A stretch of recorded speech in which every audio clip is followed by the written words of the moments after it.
Very good evening to all of you. आज हम आपके साथ सपोर्टिंग मटेरियल में से चैप्टर नंबर 6 को ही कंटिन्यू करेंगे। जैसे कि मैं देख पा रहा हूँ कि बहुत सारे बच्चों ने पहले ही वीडियो को लाइक कर दिया है, तो आप सभी का thank you very much. 11 likes हो चुके हैं। आज हम अपनी वीडियो पर 30 लाइक्स का एम रखते हैं, तो फटाफट से क्लास के फिनिश होने से पहले 30 लाइक्स हमारे कंप्लीट हो जाने चाहिए, राइट। हमारे साथ आयुष स्टडी पार्टनर आपका नाम क्या है? देन वी हैव रक्षित हमारे साथ हैं। रक्षित कैसे हैं आप? स्टडी पार्टनर, हमने आपका नाम पहले ही ले लिया है। आयुष जी का भी नाम ले लिया है और एक हमारे साथ विश्व जी बैठे हुए हैं। तो आप सभी का थैंक यू। फटाफट से वीडियो को अपने फ्रेंड्स ग्रुप में शेयर कर दें और मुझे बताएं। आज मैं एक नया माइक्रोफोन यूज़ कर रहा हूं, तो आपको मेरी साउंड क्लियर है? बताइए, से यस और नो करिए, बताइए ज़रा। हर्ष भी हमारे साथ हैं। Hello Harsh, good afternoon.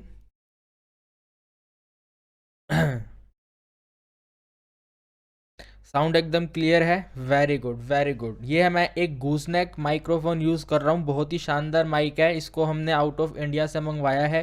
This is very brilliant. तो स्टार्ट करते हैं। क्वेश्चन नंबर 30 से हमें स्टार्ट करना है। वेरी इंपॉर्टेंट क्वेश्चन और बहुत ही इजी क्वेश्चन। क्वेश्चन नंबर 30 में जैसा जैसा फिगर में बोला गया है वैसे वैसे आप अपना इस फिगर के अंदर वैल्यूज़ को पुट कर दो। जैसे कि बोला जा रहा है कि पी क्यू की वैल्यू 24 है, तो यहाँ पे लिख दो, यहाँ पे आएगा पी क्यू 24।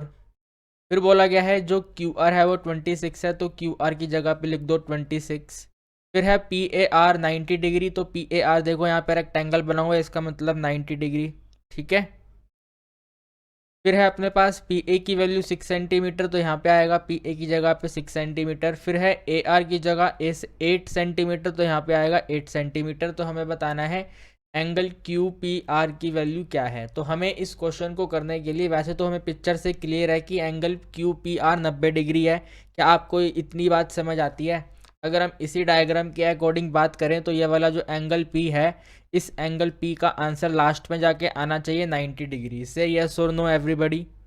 फिर हम इसको अपना प्रूफ करना स्टार्ट करते हैं कि ये 90 डिग्री है कैसे। ठीक है आयुष, चलिए वेरी गुड। तो सबसे पहले हम देखो ना, इसके अंदर ये एंगल ए जो 90 डिग्री है ना, इस वाले ट्रायंगल का यूज़ करेंगे। तो मैं यहाँ पे लिखने जा रहा हूँ सबसे पहले in triangle P A R, ठीक है। फिगर के अकॉर्डिंग तो हमें पता चल गया कि हमारा आंसर 90 डिग्री आएगा, लेकिन वो आएगा कैसे वो हम देख रहे हैं। आयुष मेरे भाई, मैं मैंटी नहीं ले पाऊंगा दोस्त, मैंटी मैं नहीं ले पाऊंगा क्योंकि मेरे पास उसका प्रीमियम फीचर नहीं है। अब आगे पढ़ेंगे इधर। अब पी ए आर में अगर मैं यहाँ पे ए के हिसाब से देखूँ तो ए के हिसाब से ये पी आर है और पी आर हमारी हाइपोटेन्यूज है। तो हमारे पास यहाँ पे वैल्यू बनेगी P R square is equal to P A square, यानी कि परपेंडिकुलर, और प्लस में बेस यानी कि ए आर स्क्वायर। सही है। तो पी आर स्क्वायर हम फाइंड कर रहे हैं। So P R square is equal to, P A की वैल्यू हमें 6 दी गई है, तो 6 का स्क्वायर 36। ए आर की वैल्यू 8 दी हुई है, तो 8 का स्क्वायर 64। दोनों को ऐड करोगे तो आपके पास पी आर स्क्वायर का आंसर आएगा 100। यहाँ से आपको पी आर की वैल्यू फाइंड करने की ज़रूरत नहीं है, बस पी आर स्क्वायर बहुत है। पी आर स्क्वायर का आंसर आ गया 100। ठीक है, यहाँ तक आपको कोई डाउट? रक्षित, यहाँ तक आपको कोई डाउट? आयुष प्रजापति भी आज हमारे साथ जुड़े हुए हैं। कैसे हो दोस्त आप?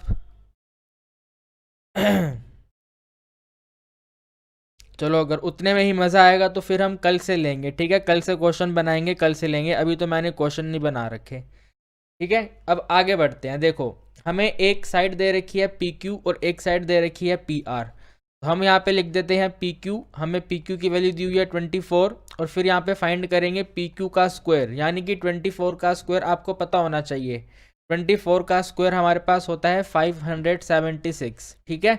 इसके बाद आप यहाँ पे लिखेंगे क्यू आर। तो क्यू आर की वैल्यू क्वेश्चन में दी हुई है अपने को 26 का स्क्वायर करना है, यानी कि आपको यहाँ पे क्यू आर का स्क्वायर करना है, तो बन जाएगा 676, राइट। अब अगर देखो हम इस वाले ट्रायंगल की बात करें, हर्ष आप यहाँ पे ध्यान से देखना, हमने इसके स्क्वायर की वैल्यू यहाँ पे नोट करनी है, ठीक है। तो 24 का स्क्वायर 576, ठीक है। पी के अकॉर्डिंग इसके सामने वाली सबसे बड़ी साइड है, तो इसका स्क्वायर 676, और पी क्यू हमने फाइंड करा था, सॉरी पी आर हमने फाइंड करा था, ये था 100। तो आप लोग कह सकते हैं कि 576 और 100 को अगर हम ऐड करेंगे तो इसका आंसर 676 बनेगा। यस और नो आंसर आना चाहिए। यस और नो आंसर आना चाहिए सबका। हाँ या ना फटाफट से बताइए। 576 100 में ऐड करेंगे तो 636 बनेगा, सॉरी 676 676 बनेगा। तो 676 सबसे बड़ी साइड है और सबसे बड़ी साइड के अपोजिट में एंगल कौन सा होता है, 90 डिग्री का होता है।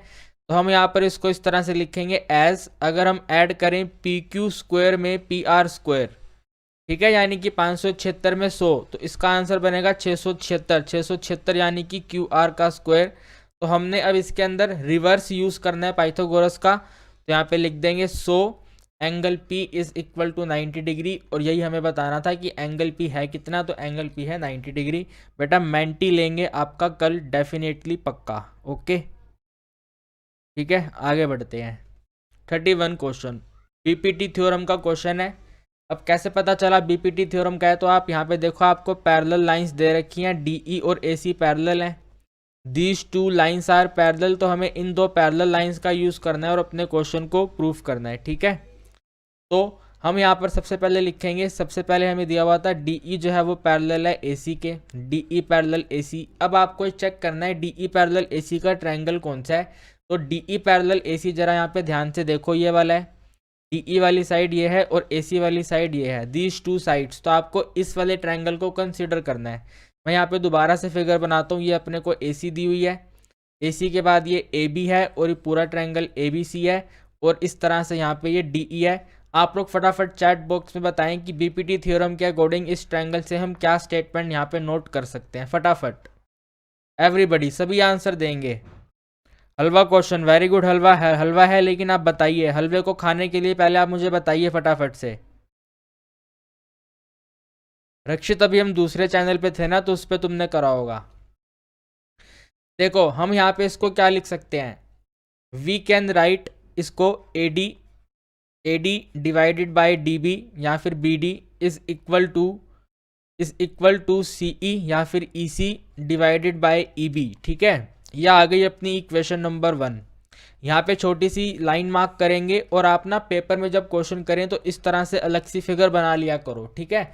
जैसे देखो यहाँ पर एक ए ई ज्वाइन हो रखी है, एक डी एफ ज्वाइन हो रखी है, तो हमें उसको यूज़ नहीं करना, तो आप उसको यहाँ पे बनाओ भी मत, राइट, आप उसको वहाँ पे बनाओ भी मत, बिना मतलब की कन्फ्यूज़न होती है। इसके बाद अब यहाँ पे क्वेश्चन की सेकंड वाली स्टेटमेंट पढ़ते हैं, डी एफ और ए ई, डी एफ एंड ए ई। तो हम यहाँ पे ऐसे लिख देते हैं कि हमारी डी एफ लाइन जो है वो पैरेलल है ए ई के। अब इसका ट्रायंगल अलग से बना लो। जब इसका ट्रायंगल अलग से बनाओगे तो इस तरह से आएगा, देखो ये ए बी वाली लाइन है, ये ए ई वाली लाइन है, और ये इस ट्रायंगल का बेस है। सिर्फ ई तक ही बनाना है, ध्यान रखना। ये ऊपर है ए, यहाँ पर है बी और यहाँ पर है ई। अब इसके पैरेलल लाइन है डी एफ, तो यहाँ पे बना दिया हमने डी एफ, ठीक है। ट्रायंगल में से हमने ये वाली साइड उठा ली, अलग से कुछ नहीं करा हमने, ओके ठीक है भाई। रक्षित गोयल, मैं केस स्टडी बेस्ड क्वेश्चन भाई ढूंढ रहा हूँ, जैसे मिलेंगे डेफिनेटली आपको करवाऊंगा, ओके। चलो तो अब यहाँ पे हम लिख देते हैं सेम बीपीटी थ्योरम लगाकर, A D divided by B D is equal to E F divided by F B. देखो ना यार जरा इक्वेशन नंबर 1 और 2 को ध्यान से, इक्वेशन नंबर 1 और 2 को ध्यान से देखेंगे तो ये A D upon B D और ये A D upon B D same है। तो हम लिख देते हैं फ्रॉम 1 एंड 2।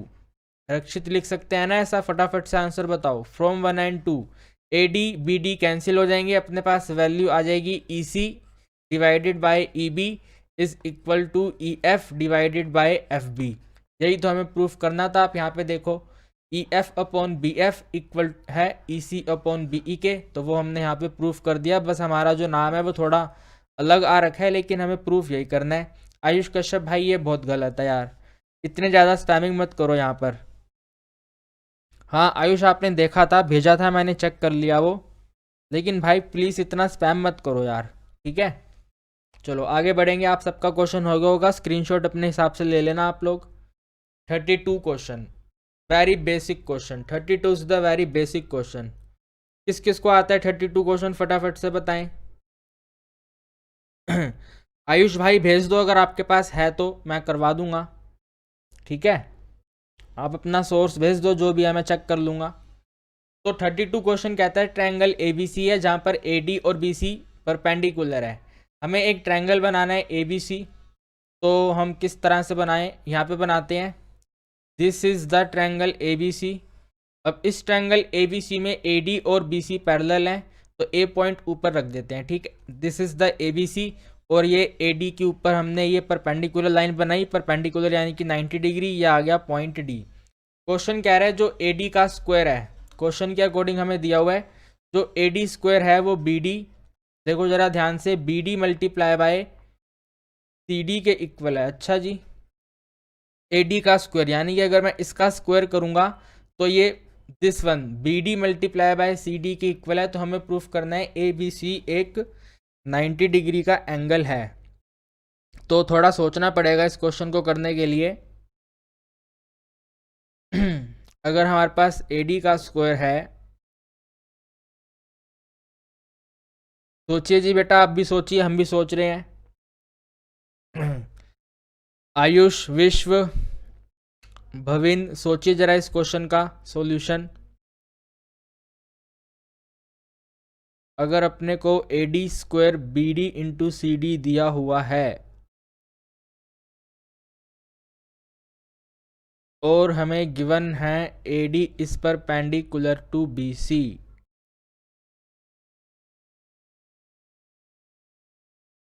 देखो हमारे पास एक आइडिया आया, हम एक काम करते हैं, इसको मान लेते हैं ये फर्स्ट ट्रायंगल है और इसको मान लेते हैं सेकंड ट्रायंगल है। इन दोनों ट्रायंगल के अंदर पाइथागोरस थ्योरम का यूज करते हैं एक एक करके, ठीक है।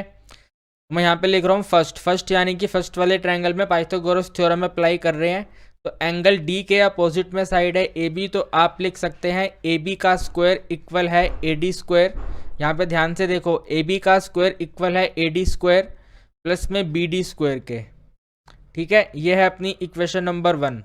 इसके बाद आप यहाँ पे देखो सेकंड वाला, यहाँ पे सेकंड का मतलब है मैं ADC ट्रायंगल की बात कर रहा हूँ, तो एंगल D के सामने है AC, तो हम लिख सकते हैं AC का स्क्वायर है equal AD square, AC square equal to AD square और इसमें एडिशन होगा CD स्क्वायर का, ठीक है। ये है अपने पास equation number 2। This is the equation number 2। Sir समझ नहीं आ रहा बेटा, अभी तो हमने कुछ समझाया ही नहीं, पाइथागोरस थ्योरम अप्लाई करा और तो हमने कुछ करा ही नहीं, ठीक है। ये वाला फर्स्ट ट्रायंगल और ये वाला सेकंड ट्रायंगल, दोनों के अंदर हमने पाइथागोरस थ्योरम अप्लाई कर दी, सिंपल। समझ पा रहे हैं आप राजस्थानी? अच्छा,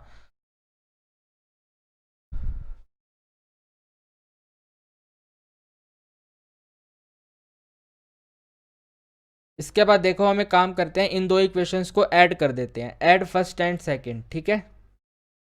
जो हमने अभी फर्स्ट दो इक्वेशन निकाली हैं उन दो इक्वेशंस को ऐड कर देते हैं, फर्स्ट और सेकंड। तो हम यहाँ पे लिख सकते हैं ये बन जाएगा AB square plus AC square, left hand side में लेफ्ट हैंड साइड ऐड होगा और राइट हैंड साइड में राइट हैंड साइड ऐड होगा, तो AD square plus BD square और इसमें एडिशन का साइन लगाकर AD स्क्वायर, इसमें एडिशन का साइन लगा के AD स्क्वायर प्लस में CD स्क्वायर।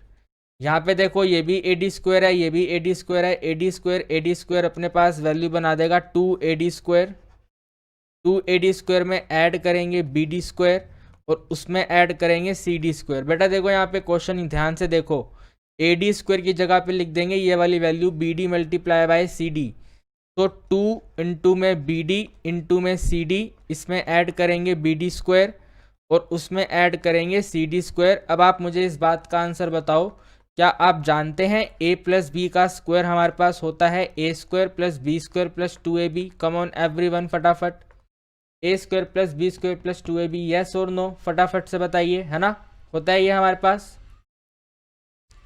ठीक है। आप इसमें एज्यूम कर लो A की जगह पर है BD और आप इसमें एज्यूम कर लो B की जगह पर है CD। तो आप अब इसके हिसाब से चेक करो क्या ये वाली स्टेटमेंट आएगी अपने पास। विश्व फटाफट से बताओ, फटाफट से बताओ, राजस्थानी आप भी बताओ। अगर मैं A की जगह पे BD और B की जगह पे CD रखूंगा तो वही बनेगा BD square CD square 2BD CD, है ना। तो हम इसका मतलब इसको क्या लिख सकते हैं, this will become BD plus में CD का होल स्क्वायर, ठीक है। और आप यहाँ पे देखो अगर मैं BD में CD ऐड करूंगा तो कंप्लीट BC बनेगा, तो which is equal to BC square. यहाँ पर ये एज इट इज चलता रहेगा, ठीक है। लास्ट में आपके पास वैल्यू आ गई, आप लिख सकते हैं AB स्क्वायर प्लस में AC square equal to BC square. तो ये कब हो सकता है, ये सिर्फ एक ही कंडीशन में हो सकता है, जब आपके पास जो एंगल ए है वो 90 डिग्री का हो जाए, और यही हमें क्वेश्चन के अंदर प्रूफ करना था कि ट्रायंगल ए बी सी एक राइट एंगल ट्रायंगल है, और राइट एंगल ट्रायंगल का मतलब एंगल ए की जगह पर 90 डिग्री है। ओके राजस्थानी कह रहे हैं सर अगर ए डी की जगह बी डी रख सकते हैं, ए डी की जगह पे बी डी नहीं रख सकते दोस्त, क्योंकि वो इक्वल नहीं है, अगर इक्वल होता तो रख सकते थे। ठीक है, ओके, ठीक है, समझ गए आप हमारी बात? ठीक है विश्व, आगे बढ़ जाएं, सब लोग बातों को समझ आ गई सभी बच्चों को? आप इसका स्क्रीनशॉट अपने हिसाब से ले लेना। चलिए, वेरी गुड वेरी गुड। चलिए क्वेश्चन नंबर 33 बोला जा रहा है डी और ई पॉइंट्स हैं ए बी और ए सी पर, ये आपको फिगर बना के दे रखी है, सच डैट एंगल बी, पूरा का पूरा कंप्लीट एंगल बी ये वाला, this is complete angle B equal है एंगल ए ई डी के इसके। ठीक है, फिगर में आपको दिखा भी रखा है। हमें काम करते हैं, इसके अंदर छोटी सी लाइन लगा देते हैं, ये वाला एंगल बी और ये वाला एंगल ई बराबर है। ओके, फिर हमें प्रूफ करना है इसके अंदर ए बी सी और ए ई डी। ए बी सी की अगर मैं बात करूं तो पूरे बड़े वाले ट्रायंगल की बात कर रहे हैं, ए ई डी की बात करूं तो छोटे वाला ट्रायंगल है, तो इन्हीं दो ट्रायंगल को कंसिडर कर लो आप। ठीक है, हम यहाँ पे ऐसे लिख देते हैं in triangle A B C and triangle A E D, right, triangle A B C और ट्रायंगल ए ई डी। अब इसके अंदर एक चीज़ तो हमें गिवन है कि जो पूरा एंगल बी है वो इक्वल है एंगल ए ई डी के। यहाँ पे रीजन लिख देंगे given, because it is given in the question. और उसके बाद आप देखिए जो ये वाला एंगल ए है ये दोनों ट्रायंगल के अंदर आ रहा है, इस छोटे वाले में भी आ रहा है और पूरे कंप्लीट बड़े वाले में भी आ रहा है। तो यहाँ पे लिख सकते हैं angle A is equal to angle A, क्यों? क्योंकि ये कॉमन है। तो बस क्वेश्चन हमारा खत्म हो गया। हमें सिमिलर करना था, हमने डबल एंगल का यूज करके ट्रायंगल्स को सिमिलर कर दिया। आप मुझे बताओ क्या आपको यहाँ तक कोई दिक्कत तकलीफ है? डबल ए का यूज करके हमने अपने ट्रायंगल्स को सिमिलर कर लिया। ठीक है, ओके। नमन यार ये तो बहुत गलत बात है यार, नमन मैच चल रहा है तो भाई मैच आप बाद में देख लेना, पहले क्लास कर लो यार, क्लास इंपॉर्टेंट है, मैच इंपॉर्टेंट है आपके लिए, है भाई। और हमें एक स्टूडेंट का मैसेज आया है, स्टूडेंट कह रहा है सर थ्योरम है ना, बेटा कितनी थ्योरम लर्न करोगे? This is the very easiest method to solve this question, don't use the theorem in it. Okay madam काटा मार देगी।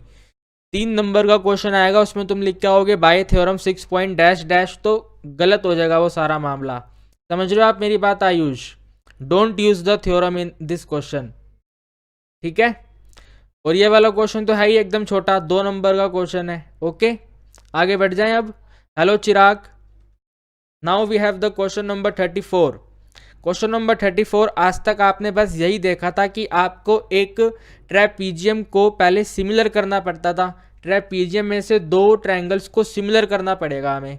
तो आप मुझे बताइए, देखिए मैं आपके लिए यहाँ पे नोटिंग कर देता हूँ, यह है अपने पास फर्स्ट वाला ट्रायंगल, यह है अपने पास सेकंड वाला ट्रायंगल। आप बस मुझे ट्रायंगल का नाम बता दो, फर्स्ट ट्रायंगल का नाम क्या होगा और सेकंड वाले का नाम क्या होगा।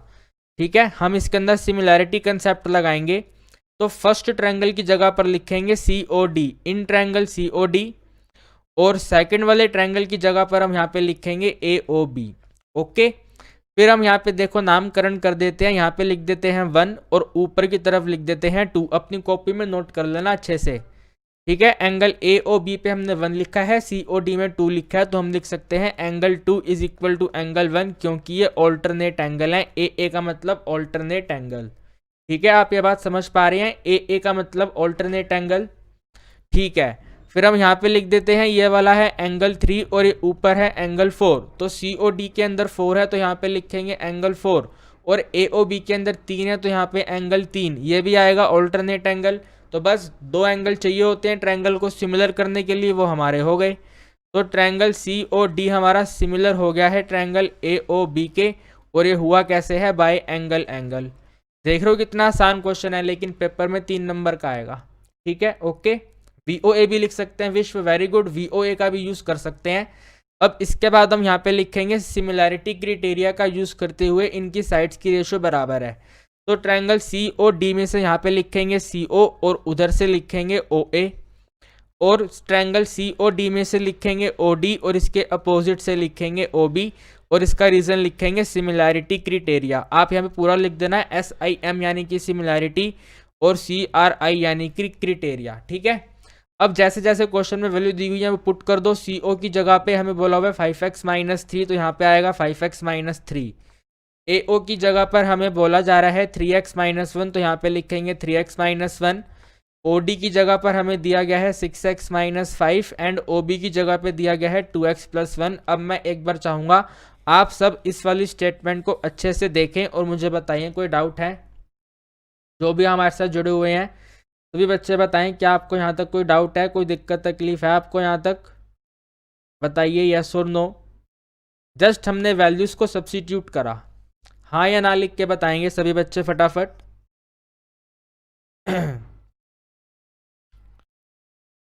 आयुष भाई क्या डाउट है बताओ, फटाफट से टाइप कर दो। राहुल को कोई डाउट नहीं है, बाकी सबको कोई डाउट नहीं है, तो बाकी सब इसको सोल्व करना स्टार्ट करेंगे। हमें इसको क्रॉस मल्टीप्लाई करना पड़ेगा। ठीक है, तो अपने पास यहाँ पर बनेगा ये 5x - 3 मल्टीप्लाई बाय 2x + 1 और इसके साथ यहाँ पर आएगा 6x - 5 और इसके ब्रैकेट में बनेगा 3x - 1। ठीक है, ओके रक्षित। चलो क्रॉस मल्टीप्लाई करो, 5x को 2x से मल्टीप्लाई करेंगे तो 10x², 5x को 1 से मल्टीप्लाई करेंगे तो 5x, 3 को 2 से मल्टीप्लाई करेंगे तो माइनस का 6x और -3 = 6x को 3x से मल्टीप्लाई करेंगे तो बनेगा 18x², 6x को 1 से मल्टीप्लाई करेंगे माइनस का 6x, 5 को 3 से मल्टीप्लाई करेंगे माइनस का 15x और प्लस का 5। ओके आयुष कश्यप, हम मैक्सिमम AA यूज करते हैं, AAA हम सिर्फ इक्विलेटरल ट्रायंगल में यूज करते हैं, या फिर जैसे इस वाले क्वेश्चन के अंदर बाई चांस बन रहा था तब हम AAA लगा सकते थे, लेकिन हम हमेशा AA का यूज करेंगे, समझे आप। ओके ठीक है, चलो अब यहाँ पे क्वाड्रेटिक इक्वेशन बना लेते हैं। देखो 5 में से 6 माइनस करना है ना, तो यहाँ पे सोल्व करके लिख देते हैं। ये बन जाएगा अपने पास माइनस का x और माइनस का 6 है और ये माइनस का 15, ये बन जाएगा अपने पास माइनस का 21। ठीक है, और x का x तो रहेगा ही रहेगा, राइट। ओके चलो तो 10x² को यहाँ पे लेके जाएंगे तो -18 में से 10 माइनस करेंगे तो 8x² आ गया। माइनस का x जब यहाँ पे जाएगा तो पॉजिटिव, 21 में प्लस का 1 करेंगे तो बन जाएगा ये माइनस का 20, इसके साथ आएगा x, राइट। ओके -3 जब यहाँ पे जाएगा तो पॉजिटिव, 5 में 3 ऐड होंगे तो बन जाएंगे 8 और = में आएगा 0। आप देखो यहाँ पर अगर मैं इसको 4 से डिवाइड कर दूं या फिर यू कैन से हम इसको 4 से क्या कर रहे हैं, 4 को कॉमन ले रहे हैं, तो कोई दिक्कत परेशानी वाली बात नहीं है। ठीक है भाई आयुष कश्यप, क्लास ले तो रहे हैं, एकदम बेसिक से बता तो दिया मैंने सारा, और क्या बताएं। आपका ना आपको वहम हो रखा है कि आपको ये चैप्टर नहीं आता, आपको आता है, बस आपको प्रैक्टिस नहीं है, तो प्रैक्टिस मैं करवा रहा हूँ, आप प्रैक्टिस करो। ठीक है ओके चलो, तो 4 से डिवाइड करने पर यहाँ पर क्या आ रहा है मुझे बताओ जरा एक बार। ये तो बन जाएगा अपने पास 2x², ये बन जाएगा माइनस का 5x, ये बनेगा प्लस का 2 = 0। अब मेरी आर्मी यानी कि आप सब बच्चे मुझे बताएंगे इसके फैक्टर क्या बनेंगे। पहले तो ये बताओ माइनस करने पे बनेंगे या प्लस करने पे बनेंगे, क्योंकि मैंने कल की क्लास में देखा था आप लोगों को भी दिक्कत रहती है, या तो माइनस या तो प्लस ही करते रहते हो। लास्ट वाला साइन चेक करके बताओ, माइनस पे फैक्टर बनाओगे या प्लस पे फैक्टर बनाओगे, फटाफट फटाफट से बताओ, फटाफट सभी बच्चे आंसर बताएंगे। प्लस करने पे, वेरी गुड, आयुष का आंसर आ गया प्लस करने पे, वेरी गुड आयुष, बहुत बढ़िया। 2 को 2 से मल्टीप्लाई करेंगे 4 आएगा। 4 के ऐसे फैक्टर चाहिए कि प्लस करने पे अपने पास 5 आ जाए, तो वो 4 और 1 खुद है, एक तो 4 है और एक 1 है ना, यही 2 फैक्टर बनेंगे, राइट। ओके क्वाड्रेटिक फॉर्मूला लगाने की जरूरत नहीं है बेटा छोटे छोटे क्वेश्चन के अंदर, तो इसको आप यहाँ पे ऐसे लिख दो 2x²। अब यहाँ पे माइनस का 5 चाहिए, तो माइनस का x और माइनस का x प्लस का 2 = 0। एकदम इजी और लड्डू वाले फैक्टर हैं इसके, बस प्लस करने पर फैक्टर बनाने हैं। फर्स्ट 2 पार्ट्स में से कॉमन ले लेंगे 2x, तो ब्रैकेट में बनेगा x - 2, फिर माइनस का 1 कॉमन, ब्रैकेट में x - 2 = 0। तो अपने पास यहाँ पे 2 फैक्टर आ गए, एक आया x - 2 और दूसरा आया 2x - 1, इसको इक्वेट करेंगे 0 से। तो एक बार x minus two equal to 0 आप लिख सकते हैं x इज इक्वल टू 2, इसके ऊपर बॉक्स कन्वर्ट कर देंगे। उसके बाद साइड पे लिखेंगे 2x minus one equal to 0, sorry 2x minus one है प्लस वन है बेटा, 2x माइनस वन ही है, ठीक है। तो x का आंसर आ गया 1/2, ठीक है। कोई डाउट आपको यहाँ तक? हमारे पास दो आंसर आ गए, x इक्वल टू 2 और x इक्वल टू 1/2, राइट। किसी को यहाँ तक कोई डाउट? आयुष कश्यप का एक छोटा सा डाउट और आया है, सर नहीं मतलब इस चैप्टर की एनसीईआरटी करवा दो, वो बहुत दिनों से छूट गया है। बेटा एनसीईआरटी इसी में रिवाइज होता रहेगा, चिंता मत करो, ठीक है, डोंट वरी अबाउट इट। बस आप अभी क्वेश्चन को सोल्व करो, जैसे बहुत बच्चों ने सोल्व करके बता दिया। x का वैल्यू 2 और 1/2 एकदम करेक्ट आंसर है। वेरी गुड हर्ष, वेरी गुड। आगे बढ़ते हैं, नेक्स्ट क्वेश्चन करेंगे 35 क्वेश्चन। पहले आप क्वेश्चन को अच्छे से पढ़िए। क्वेश्चन कह रहा है P Q R is a triangle. P Q R एक ट्राइंगल है, फिगर हमें दे रखी है, राइट एंगल क्यू पर है। देखो यहाँ पर एक ट्राइंगल बनाया हुआ है, एंगल 90 डिग्री का है। एक्स वाई और क्यू आर पैरेलल हैं, तो यहाँ पे एक्स वाई लाइन ये रही, एक्स वाई और ये क्यू आर पैरेलल हैं, वेरी गुड। पी क्यू की वैल्यू 6 सेंटीमीटर है, तो यहाँ पे लिख देते हैं पूरी कंप्लीट वैल्यू पी क्यू हमें दे रखी है 6 सेंटीमीटर, ठीक है। फिर है पी वाई की वैल्यू 4 सेंटीमीटर, तो यहाँ पे इस तरह से स्लांट हाइट बना देंगे, ये पी वाई है अपने पास 4 सेंटीमीटर। और हमें रेशो दिया हुआ है, पी एक्स और एक्स क्यू का रेशो दिया हुआ है हमें 1:2, यानी कि हम इसको ऐसे लिख सकते हैं, अगर पी एक्स को एक्स क्यू से डिवाइड करा जाए तो इसका वैल्यू बनेगा 1/2, राइट। पी एक्स और एक्स क्यू, देखो पी एक्स ये रहा और हमारा एक्स क्यू ये रहा, इनका रेशो हमें दिया हुआ है 1:2। हमें बताना है पी आर कितना है और क्यू आर कितना है, तो क्यू ना इसके अंदर हम बीपीटी थ्योरम अप्लाई कर दें, क्या कहते हैं आप लोग? ठीक है, हम इसके अंदर क्या अप्लाई करेंगे, बीपीटी थ्योरम का यूज करेंगे, ओके। आप बात समझे मेरी बात? तो हम यहाँ पे लिखेंगे बीपीटी थ्योरम। बीपीटी थ्योरम के अकॉर्डिंग यहाँ पे लिखेंगे जो हमारा एक्स वाई है वो पैरेलल है क्यू आर के, तो इसके अकॉर्डिंग हम लिख सकते हैं P X divided by X Q equal बन जाएगा P Y divided by Q R, ठीक है, ओके, राइट। बीपीटी थ्योरम हमने अप्लाई कर दी। अब आप देखो यहाँ पे पी एक्स अपॉन में एक्स क्यू हमें दिया 1/2, तो यहाँ पे लिखेंगे 1/2 is equal to P Y और क्यू आर में से हमें क्यू आर फाइंड करना है और पी वाई हमें क्वेश्चन में दिया हुआ है, तो पी वाई की जगह पे 4, यहाँ पे आएगा क्यू आर, तो आप लिख सकते हैं कि आपके क्यू आर की वैल्यू आ गई 4 × 2 8 सेंटीमीटर। क्या आपको यहाँ तक कोई डाउट? हमने क्यू आर फाइंड कर लिया, वो है हमारे पास, सॉरी क्यू आर निकाला, क्या निकाला P Y upon Y R आएगा, वाई आर हमने फाइंड करा, वाई आर है ये वाला, this is the Y R, हमने वाई आर फाइंड कर लिया 8 सेंटीमीटर, ठीक है, ओके।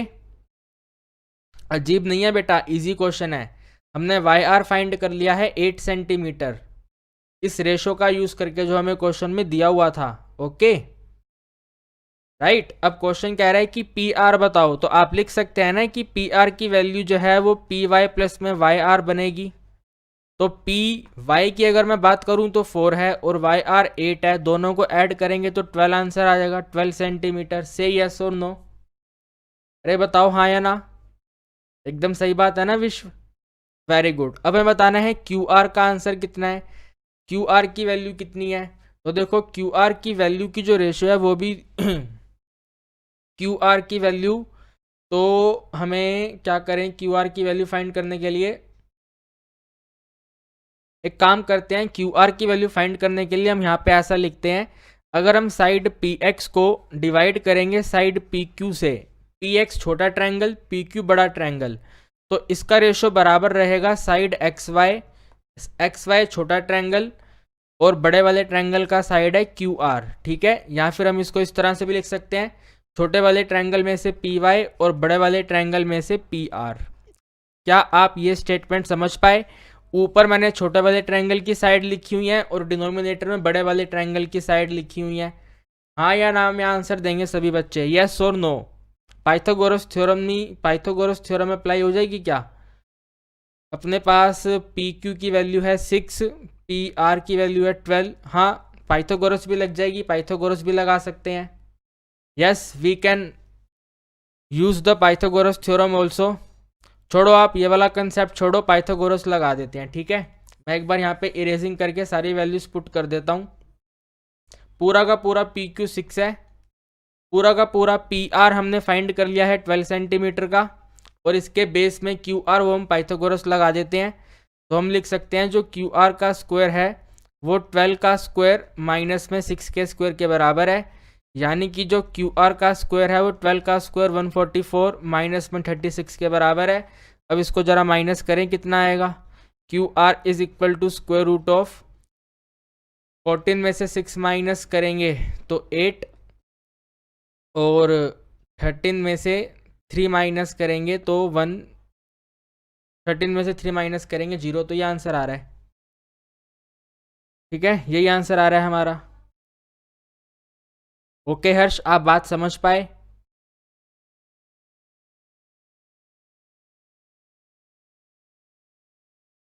ठीक है, बताइए बताइए, फटाफट से बताइए। हमारे QR का आंसर आ गया रूट ऑफ 108 सेंटीमीटर, और हमने इसके फर्स्ट वाले पार्ट में पहले वैल्यू फाइंड कर ली थी। हमारा जो PR है वो है 12 सेंटीमीटर। ओके, आगे बढ़ा जाए। राइट, ओके, सभी बच्चे समझ गए। पाइथागोरस थ्योरम अप्लाई करने पे हमारा आंसर आ गया 108, और नॉर्मल BPT थ्योरम अप्लाई करने पे हमारा आंसर आ गया 12 centimetre. Okay, 6 root 3, 6 into 6 36, 36 into 3 108 भी लिख सकते हैं, कोई दिक्कत परेशानी वाली बात नहीं है आयुष, ये भी एकदम सही है। अब देखो एकदम जबरदस्त क्वेश्चन आ गया अपने पास। हमें बताना है CD की वैल्यू क्या है, what is the value of CD। तो आप एक काम करें, इसके अंदर अपोजिट साइड्स की रेशो को कंपेयर कर दो लाइन सेगमेंट की रेशो से। अपोजिट साइड यानी कि ये AB, और इसके अपोजिट में है ये DE। तो यू कैन राइट AB को डिवाइड कर दो DE से, और इसको इक्वल कर दो, ये वाला पॉइंट ऑफ डिवीजन है, तो पॉइंट ऑफ डिवीजन के ऊपर है अपने पास CB, और पॉइंट ऑफ डिवीजन के नीचे है अपने पास CD हमें फाइंड करना है, बाकी सब हमें गिवन है। तो AB की जगह पे 6, DE की जगह पे 3, CB की जगह पे 5, और CD हमें फाइंड करना है। ठीक है, ये बना 3 1 जा 3, ये बना 3 2 जा 6, क्रॉस मल्टीप्लाई कर दो, CD इज इक्वल टू 5/2, 5/2 का मतलब है 2.5। क्या आपको कोई डाउट? CD का आंसर आ गया 2.5, एक नंबर का क्वेश्चन। ठीक है, ओनली 1 मार्क का क्वेश्चन। BPT थ्योरम नहीं लगी बेटा इसके अंदर BPT थ्योरम नहीं लग सकती। हमने इसके अंदर खटाक से क्वेश्चन खत्म कर दिया। ओके भाई, 10 नहीं आएगा, विश्व आप गलत कर रहे हो, 10 नहीं आएगा, डिवाइड करने पे 2.5 आएगा, 2.5 सेंटीमीटर। Now 37 question. 37 क्वेश्चन के अंदर बोला जा रहा है, अगर आपको देखो, क्या आप एकदम ध्यान से रीड करना, ABCD पैरेललोग्राम है, इसमें किसी को कोई डाउट नहीं है। आगे लिखा हुआ है AE divide the line segment BD। AE ने BD को डिवाइड करा 1:2 में, AE ने BD को डिवाइड करा, तो AE लाइन ये है, इस AE लाइन ने BD को 1:2 में डिवाइड करा, तो ये वाला 1 है और इसके यहाँ पर ये वाला 2 है। क्या आप ये बात समझ पा रहे हैं? AE ने BD को डिवाइड करा 1:2 में, तो OB की वैल्यू 1 है और BD की वैल्यू 2 है, 1:2 रेशो। ओके, ठीक है, राइट, आप मेरी बात समझे। फिर इसके बाद हमें बोला हुआ है जो BE है वो 1.5 सेंटीमीटर है, तो यहाँ पे लिख देते हैं BE की वैल्यू 1.5 सेंटीमीटर है। तो हमें बताना है BC की वैल्यू कितनी है। अच्छा, आप मुझे बताओ, अगर ABCD पैरेललोग्राम है तो क्या BC की वैल्यू AD के बराबर नहीं होगी? Come on everyone tell me. अगर ABCD पैरेललोग्राम है तो अपोजिट साइड्स तो इक्वल होती हैं, और अगर वो अपोजिट साइड इक्वल होती हैं तो BC और AD बराबर है, यानी कि अगर मैं कहीं से AD की वैल्यू फाइंड कर लूँ तो BC अपने आप फाइंड हो जाएगा। ठीक है, और इसके लिए हम इस रेशो का यूज़ करेंगे, छोटे वाले ट्रायंगल की साइड्स को डिवाइड करेंगे बड़े वाले ट्रायंगल की साइड से। तो छोटे वाले ट्रायंगल में एक तो आएगा OB, ठीक है, और एक बड़े वाले ट्रायंगल से ले लेंगे OD। इसी तरह छोटे वाले ट्रायंगल से ले लेंगे BE, और बड़े वाले ट्रायंगल से ले लेंगे AD। क्या आपको ये बात समझ आ रही है? ये वाला हमारा छोटे वाला ट्रायंगल फर्स्ट वाला, और ये वाला हमारा बड़े वाला ट्रायंगल सेकंड वाला। ठीक है, तो अब OB और OD की रेशियो है 1/2, 1/2 equal to 1.5 upon AD, cross multiply कर दो, आंसर आ गया।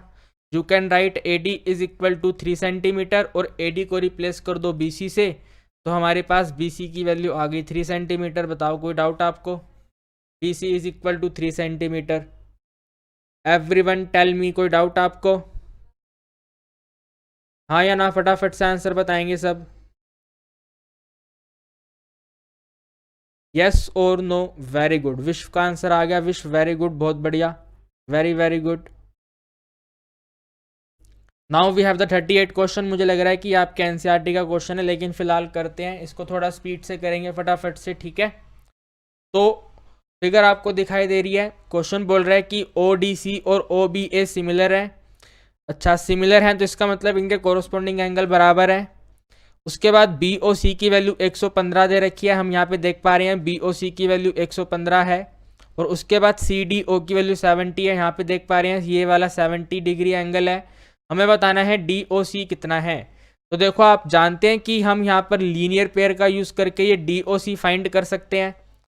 तो वही हम यहाँ पे लिखेंगे, एंगल डी ओ सी में अगर ऐड कर दिया जाए 115 तो इसका सम बनेगा 180 डिग्री। यानी कि जो एंगल डी ओ सी है वो इक्वल होगा 180 माइनस 115। यानी कि जो हमारा एंगल डी ओ सी है वो कितना आ गया? 10 में से 5 माइनस करें 5, 65 आ गया। तो हमारा फर्स्ट वाला पार्ट कंप्लीट हो गया, डी ओ सी 65 डिग्री। फिर कह रहे हैं डी सी ओ बताओ। We need to find this वाला एंगल डी सी ओ। तो इस ट्रायंगल डी ओ सी में हम लगा देंगे एंगल सम प्रॉपर्टी। तो हम यहाँ पे लिखेंगे एंगल सम प्रॉपर्टी के अकॉर्डिंग 70 डिग्री प्लस में 65 डिग्री में अगर ऐड करें डी सी ओ तो इसका सम बनेगा 180 डिग्री। इन दोनों को ऐड करेंगे तो बनेगा 135। 135 में ऐड किया जाएगा डी सी ओ तो इसका सम बनेगा 180 डिग्री। भैया आप आंसर नहीं बता रहे, आप हमें आंसर नहीं बता रहे, कैसे पता चलेगा? D C O is equal to 180 में से माइनस कर दो 135, तो you can write D C O. यहाँ पे डी सी ओ कितना आ जाएगा? यहाँ पे हमारे पास डी सी ओ डिग्री का आंसर कितना आएगा भाई? ये आएगा 55 डिग्री, सही है? यहाँ 45 डिग्री आएगा ये वाला। This will become 45 degree. D C O का आंसर आ गया 45 डिग्री। अब हमें बताना है O A B. What is angle O A B? O A B देखो ये वाला ऑल्टरनेट एंगल है। जो यहाँ पर एंगल सही सी है वही वाला एंगल ए है। तो इसके बाद अब हम यहाँ पे लिखेंगे एंगल ओ ए बी जो है वो इक्वल होगा एंगल डी सी ओ के। और आपने डी सी ओ निकाला 45, तो ये आएगा यहाँ पे 45 और यहाँ पे आएगा ओ ए बी। तो we can write O A B equal to 45। इसका रीज़न हम यहाँ पे लिख देंगे ऑल्टरनेट एंगल। ए का मतलब है ऑल्टरनेट एंगल, सॉरी ऑल्टरनेट तो हम नहीं यूज़ कर सकते। यहाँ पे लिखेंगे similarity criteria, SIM similarity, CR यानी कि क्रिटेरिया। फिर बताना है ओ बी ए। तो ओ बी ए की बात करें तो बी वाला एंगल ये वाला है और ये वाला एंगल होगा इस 70 डिग्री के इक्वल। तो you can write angle O B A. Angle O B A is equal to 70 degree. क्यों? क्योंकि सिमिलैरिटी क्रिटेरिया, ठीक है? इसके अंदर हम ऑल्टरनेट का यूज़ नहीं कर सकते, हम इसके अंदर सिमिलैरिटी क्रिटेरिया का यूज़ करेंगे, ठीक है? समझे आप बात? 70 डिग्री, वेरी गुड आयुष, एकदम करेक्ट आंसर बता रहे हो तुम। 70 डिग्री 45 एकदम सही है। अर्फिया का भी आंसर सही है, very good very good very good. भाई वी हैव ओनली 5 लाइक्स, हमें 5 लाइक्स से रोका जा रहा है। फटाफट से 5 लाइक और करवा दो, अपने दोस्तों को शेयर कर दो इधर उधर फटाफट, हमारा लाइक्स टारगेट कंप्लीट हो जाएगा।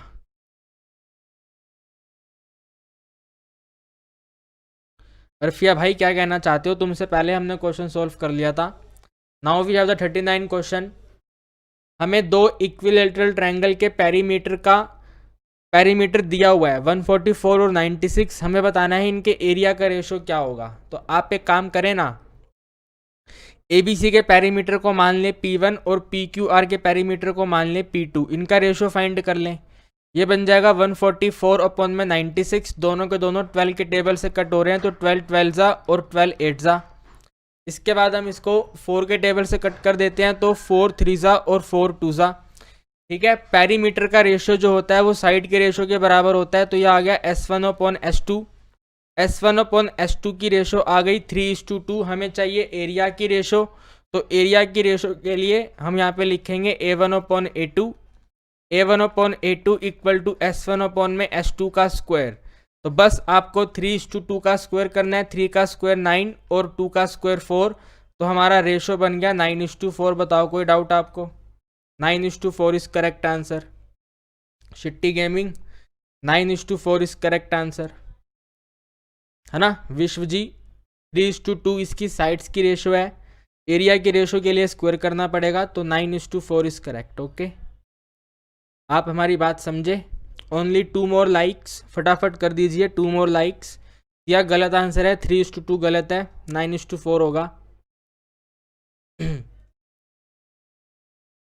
अनुराधा को समझ आ गया, वेरी गुड वेरी गुड, बहुत बढ़िया। बेटा आप लोग मुझे बताइए, जेन्युइनली बताइए, आपको क्लासेस समझ आ रही हैं? और फटाफट से 2 लाइक्स कंप्लीट करवा दिए, फटाफट तेजी में एकदम।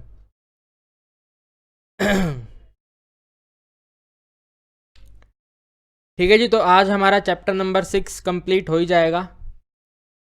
आयुष को तो समझ आ रही है, मैंने सबसे पूछा, सभी बच्चे बताएंगे ना।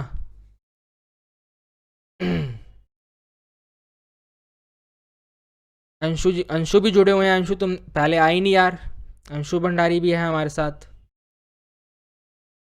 विश्व को भी समझ आ रही है। तो विश्व भाई, अगर वीडियोस पसंद आए तो शेयर क्यों नहीं करते भाई? अपने दोस्तों के ग्रुप में शेयर कर दिया करो, जो पढ़ने वाले बच्चे हैं उनके साथ क्या करो।